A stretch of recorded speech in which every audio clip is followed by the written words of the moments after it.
Imagine opening your eyes to absolute pitch-black darkness. You try to move your hands, but your wrists are pinned. You try to take a deep breath, but the air is suffocatingly thick, smelling of raw leather, ocean salt, and wet fur. Suddenly, something sharp digs into your forearm. You scream, but the sound bounces right back into your face. Next to your cheek, a low, guttural growl vibrates through the dark. Something with sharp claws scrambles up your chest, panicking. A cold, scaly body slithers across your bare ankles. You aren't in a prison cell.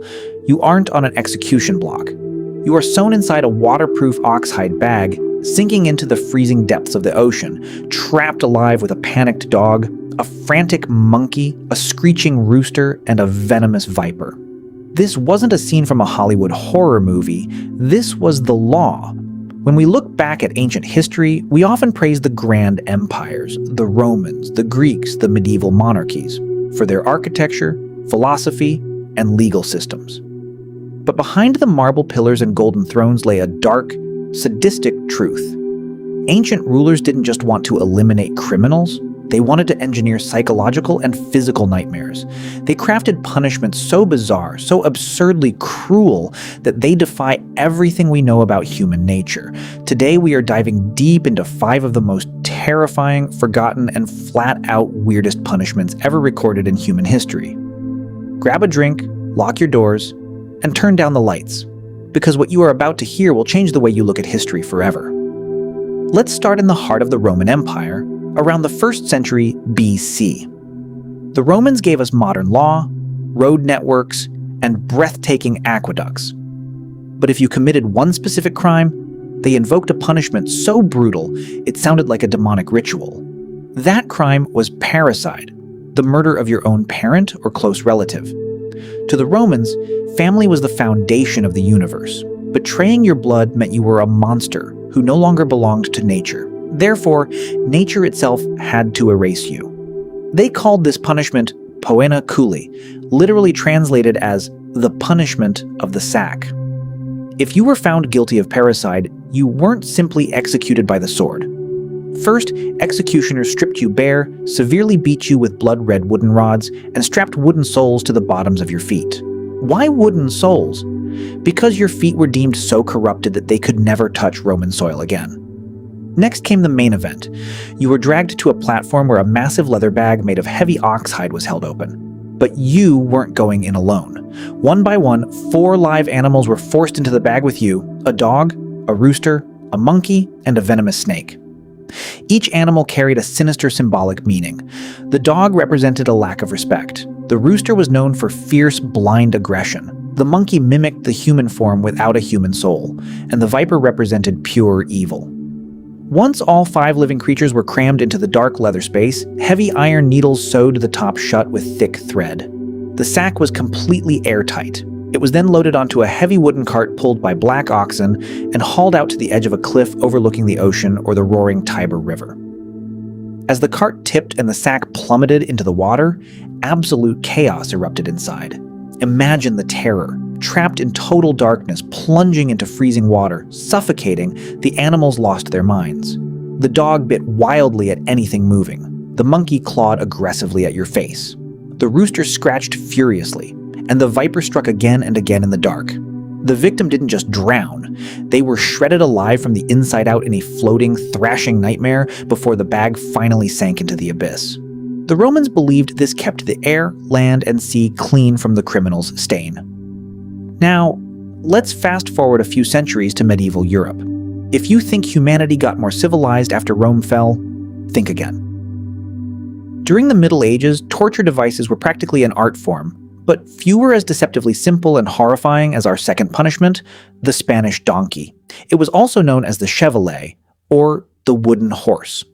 At first glance, it didn't look like much. It was simply a long wooden beam shaped like a high-standing horse mounted on 4 legs. But the top of the beam wasn't flat. It was carved into a sharp, rigid V-shape, pointing directly upward like a wooden razor blade. The Spanish donkey was primarily used by military tribunals and religious inquisitors to break prisoners or punish insubordinate soldiers. The executioners would hoist the bare-skinned victim high into the air and force them to sit astride this sharp wooden V-shaped beam. The entire weight of the human body rested on a single, razor-thin edge right between their legs. If that sounds uncomfortable, the executioners were just getting started. To make the agony unbearable, they tied heavy iron weights or heavy stones to the victim's ankles. Gravity became the torture device. The heavy weights pulled the body downward, forcing the sharp wooden edge deeper and deeper into the victim's soft tissue. The torture would last for hours, sometimes days. As the victim squirmed and screamed, the wooden wedge slowly, methodically split bones, tore muscles, and caused severe internal hemorrhaging. Most victims lost consciousness from neurogenic shock long before the session ended. If they somehow survived the ordeal, the permanent physical damage meant they would never walk again. It was a cold, calculated display of physics utilized for pure human agony. If you thought medieval knights were brutal, wait until you hear about the megalomaniacal Roman Emperor Nero. Welcome to our third punishment, the human candles of Rome. In the year 64 AD, a catastrophic fire swept through Rome, burning 2/3 of the city to the ground.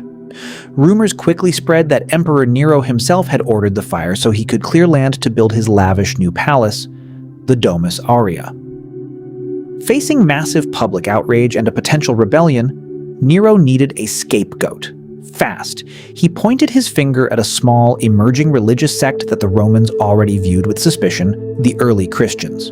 To punish them and divert attention from himself, Nero devised a public display of cruelty that stunned even the desensitized citizens of ancient Rome. He ordered hundreds of Christian men, women, and children to be arrested. But he didn't feed them to the lions in the arena. He saved them for his private garden parties. As night fell over the imperial grounds, elite guests dressed in silk and gold gathered for evening banquets. The gardens were filled with fountains, music, and tables overflowing with wine. But as the sun dipped below the horizon, the real lighting was unveiled. Nero had convicts tied upright to massive wooden posts lining the pathways of his gardens. Iron collars held their heads high. Then, imperial servants systematically covered the victims from head to toe in thick animal fat, pine pitch, and flammable wax. They were transformed into literal living torches. When Nero gave the signal, soldiers walked down the paths with burning torches, setting the base of each human pillar ablaze. The fat and wax caught fire instantly. As the imperial elite strolled through the gardens sipping wine and listening to music, the night sky was illuminated by the flickering flames of burning human flesh, echoing with the horrifying screams of dying people. Nero would reportedly ride his chariot through the illuminated paths, laughing and boasting to his guests about the light he brought to Rome. It remains one of the most chilling examples of state-sanctioned psychopathy in human history. Now, let's leap forward into the 20th century to a punishment born not in a courtroom or an emperor's palace, but in the dark alleyways of organized crime, the cement shoes. When people think of historical executions, they picture medieval dungeons or ancient arenas.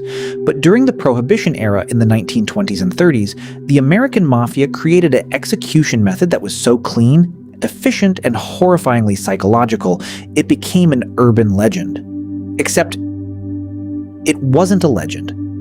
Imagine crossing a powerful mob boss in New York or Chicago. You wake up in a damp, pitch-black basement. You aren't bleeding. You aren't beaten. But you can't move your feet. You look down to find that your legs have been shoved into a heavy 5-gallon metal bucket or a cinder block, and that bucket is filled to the brim with wet, heavy gray concrete. The mobsters don't talk to you. They don't scream at you. They just sit in the room, smoking cigarettes, waiting for the chemical reaction to take place. You are forced to watch the concrete dry around your ankles. You feel the heat radiating from the setting cement as it hardens like solid granite around your bones. You know with 100% certainty that every passing minute brings you closer to the bottom of the ocean. Once the concrete was fully cured, the victim was loaded into the back of a trunk, driven to a quiet harbor at midnight, and hauled onto a fishing boat. Out in the deep, cold waters of the Atlantic, the mobsters would stand the victim up on the edge of the boat. There were no long speeches. Just a sudden push. The weight of a 100-pound block of solid concrete pulled the victim straight to the floor of the ocean in seconds. They couldn't kick. They couldn't swim. They were pulled down into the freezing black depths, staring up at the fading moonlight on the water's surface as their lungs burst for air. It was the ultimate invisible murder. No body, no crime scene, no evidence. Just a quiet splash in the dark. Finally, we arrive at our fifth and final punishment. This one doesn't involve heavy weights, fire, animals, or sharp wooden blades. In fact, it doesn't leave a single physical mark on the victim's body. Yet, modern psychologists consider it one of the most terrifying forms of torture ever devised. This is white torture, the art of absolute sensory deprivation. Used throughout the modern era by extreme authoritarian regimes, white torture is designed to destroy a human being from the inside out, turning their own brain into their worst enemy. Imagine being led down a long hallway and pushed into a prison cell. The door clicks shut. You look around, and every single thing in the room is blindingly white. The four walls are white, the ceiling is white, the floor is white, the bed, the blanket, the toilet, all pure white. You look down at yourself. You are dressed in a loose white jumpsuit. The lights overhead are bright, harsh fluorescent tubes encased in thick glass. They never dim. They never flicker. There is no day, no night, no passage of time. Then comes the silence. The cell is completely soundproofed. No sounds from the outside world can penetrate the walls. The guards outside wear padded rubber shoes so they make zero noise when walking past. Even your food is designed to strip away your humanity. Every meal consists of plain white rice served on a white paper plate. No salt, no spices, no color, no flavor. At first, it just feels like a weird, uncomfortable room. But within 24 hours, the human brain begins to panic. Our minds are built to process sensory input, colors, sounds, textures, shadows, temperature changes. When you strip all of that away, the brain starts to starve. Without a clock or natural sunlight, your internal circadian rhythm completely collapses. You don't know if you've been in the cell for 3 hours or 3 days. Without sound, you begin to hear the terrifying internal noises of your own body. The rushing of blood in your ears, the pounding of your heart, the churning of your stomach. By day 3, severe visual and auditory hallucinations set in. Your starved brain starts desperately manufacturing its own reality. Prisoners describe seeing walls melting, hearing ghostly voices whispering from the corners, and losing all sense of who they are. You forget your name. You forget what your family looks like. Your own consciousness fractures into pieces. Former victims of white torture have stated that they would have gladly begged for severe physical beatings just to feel a real sensation, to see a drop of red blood, or to break the maddening infinite white void. It proves that sometimes the most horrific weapon in history isn't a blade or a gun. It's the human mind turned against itself. From the chaotic leather bags of ancient Rome to the soundproof white rooms of the modern world, history shows us a dark truth. Humanity's creativity knows no bounds when it comes to inflicting pain and terror. Which of these 5 punishments blew your mind the most? Drop a comment down below and let me know. If you enjoyed this dive into the dark corners of history, hit that like button, subscribe to the channel, and turn on notifications so you never miss another story. Thanks for watching and stay safe out there.